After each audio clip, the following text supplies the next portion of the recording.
And then you're like, damn, where the fuck have you been like this past few years?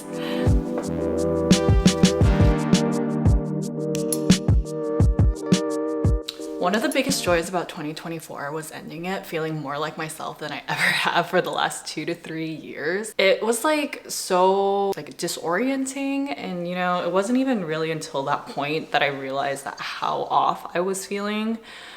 Just because that had been my day-to-day norm for like the past few years, that I'm just like, oh, this is just how I am now. But then, you know, towards the end of 2024, I started to really feel kind of like my old self again, or like my normal self, and I was just like, oh wow, like I really have been off like the last few years. But if you came here for my rebuild era video, hi, welcome back. It really means a lot to me.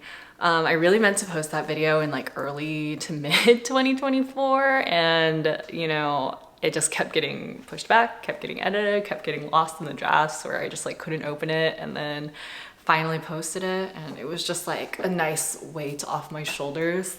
But yeah, I kind of want to dive a little bit more into what I focused on in 2024 and what really helped in terms of like rebuilding myself back up and kind of the energy that I'm bringing into 2025. One of the things that stuck with me the most while I was posting that last video was like, damn, I really started to feel like myself again, which is like a crazy feeling to have. And then you're like, damn bitch, where the fuck have you been like this past few years? Still here, deep down. Here are 5 lessons I took away from 2024 in the process of rebuilding myself. Step 1 was recognizing the signs, because for me, I was still productive and still able to kind of show up in my day-to-day life like pretty effectively and well. Like I was still able to like get up, go to work every morning, you know, maintain somewhat of a social life, like go out, see family and friends, walk my dog every day. On paper, it looked like I was fine, but it took a while for me to admit that I wasn't really feeling like myself. Like sometimes these tasks would just drain so much energy out of me. And then I would always kind of just like tell myself like, what are you talking about? It's fine. Like life and work and balancing everything is hard, but it's hard for everyone, right? It's always hard. Don't complain, like this isn't a problem, this isn't an issue. But it was only after I started noticing these little signs that I was like, oh, something really is kind of off right now.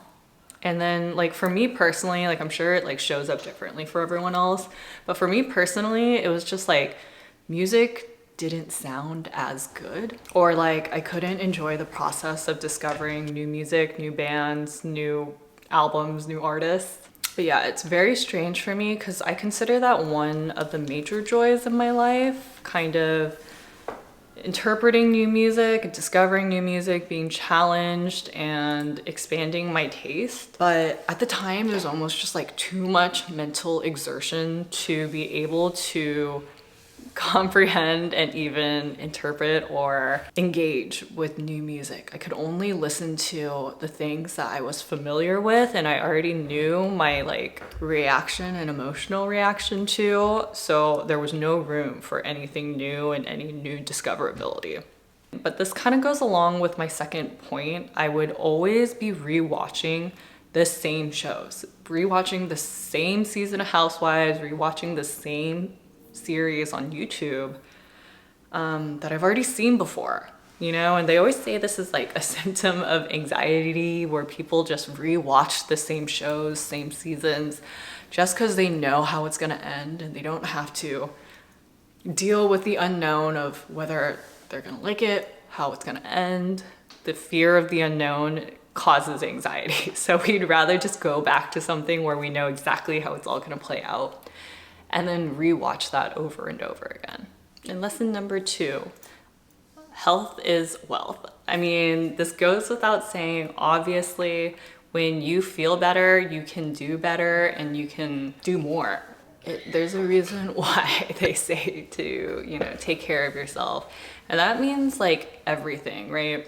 It means, for me, I was just like not taking care of myself, which like, again, looks different for everyone else. Technically, I was still kind of like working out here and there, but I noticed when I was really in the pit of it, I was just like, could not find any motivation or any energy to work out at all.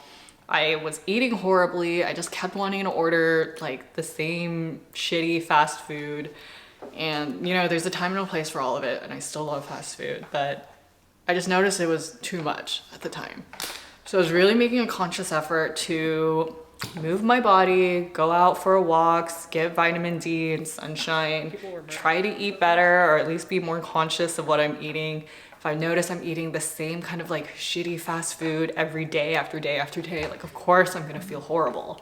So it was kind of making a conscious effort for stuff like that. Even just going out and like, I know it's like touching grass, but really touching grass helps, okay? Touching sand, touching snow, anything to just like get outside was good for like a physical, mental reset in terms of rebuilding myself back up.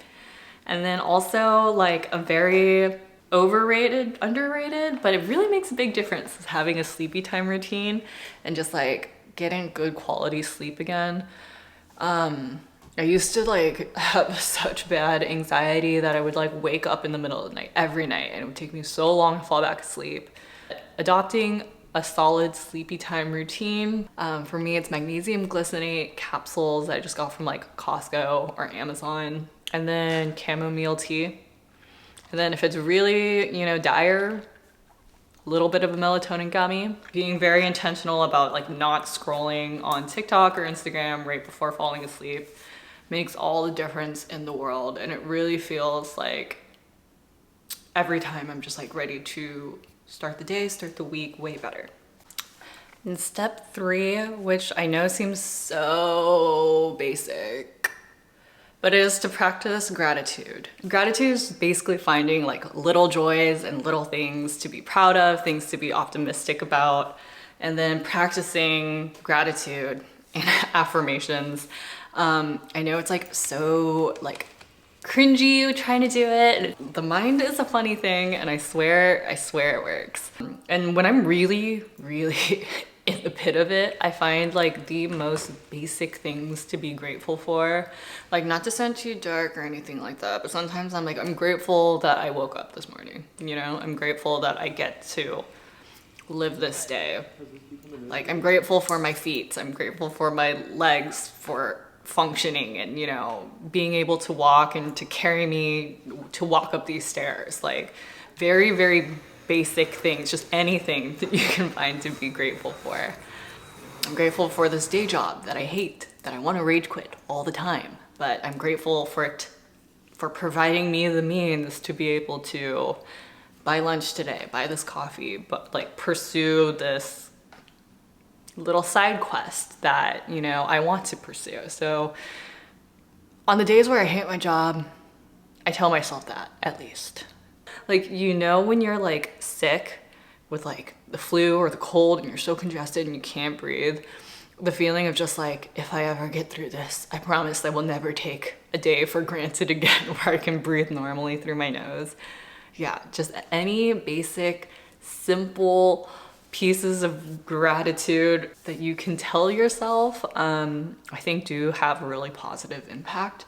Like, I know affirmations seem so cringy or generic sometimes, but I think deep down, you know what you need to hear from yourself. So you can really personalize your affirmations to what you want or need to hear. So embarrassing, but I'll show you some of mine. Like mine, for me, it's like I struggle with self-confidence. I struggle with taking up space. I struggle with standing firm in my opinions, disagreeing with someone or offending someone. So a lot of my affirmations are about, I am important, I am creative, I believe in myself, I'm confident, I have an opinion that matters, I deserve to take up space. So just even saying that out loud, like even writing it, I was like, no, don't make me, this is embarrassing. But saying it out loud, I think, does have a powerful effect on your own brain, psyche. You can just literally brainwash and hypnotize yourself into believing these things are true. Fake it till you make it. Step 4 is to treat yourself. A little treat kind of goes a long way for me. Little iced coffee, a little blind box.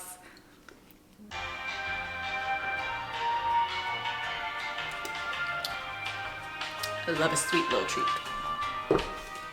But this kind of goes into the gratitude part. And as someone that does struggle with guilt and being unproductive, this is a little reminder that, you know, you deserve good things no matter how big or small.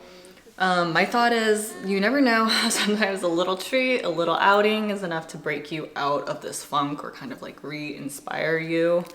And yeah, like a little treat is so sweet. Where was I going with this?